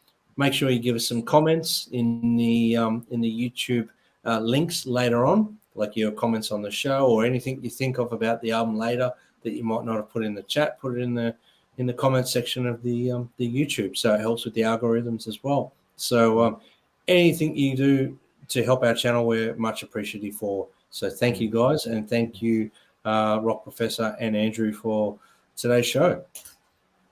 Yeah, fantastic. And thanks to everyone in the chat for joining in, being fun. It's been really cool, and really enjoyed the album. So take care out there and stay safe. We live in interesting times. And we'll be back next week for more jollities with whatever I choose. But I won't do that. Did we work out what you won't do? Yes. No. Yes, we're still none the wiser as to what he won't do. I have my theories. I'm sticking. If you want to know what Brad's theories are, hit him up a DM on Instagram. No. No. I won't answer. I won't answer. Yes, he won't do that. I won't do that. No. Oh my Lord. Someone should do a bit of a shout out to people in the chat, I think. I can do You're that. going to do a shout out, Simon. Yeah, I am. So Sonia, thanks to Sonia, Chris Wheelton, Helene O'Hara, Keith Campbell, who's been jamming along, Brett Zeppelin, Helen Winter as well, Ellen Vorosheim, Teresa. Thank you all so much for joining in, being fun. Mark Tanner, of course. Mark, take care. Looking forward to your next opus. Hugh Caldwell. Who else we got here? Of course, Arvin Gaunt as well. Thanks, Arvin. Mate, good to see you. And Hugh Caldwell, Teresa. Yeah, I think that's probably his people who were commenting. So thanks all so much. Jazz Thunder 50, Jim. Good to see you, man. Hope you're good. Jim and I have been having offline conversations. It's been great. That's really nice. So thanks all for joining. Take care. Stay safe out there. And we'll see you next week for another crazy show. Right. Bye. Bye. Led Zeppelin.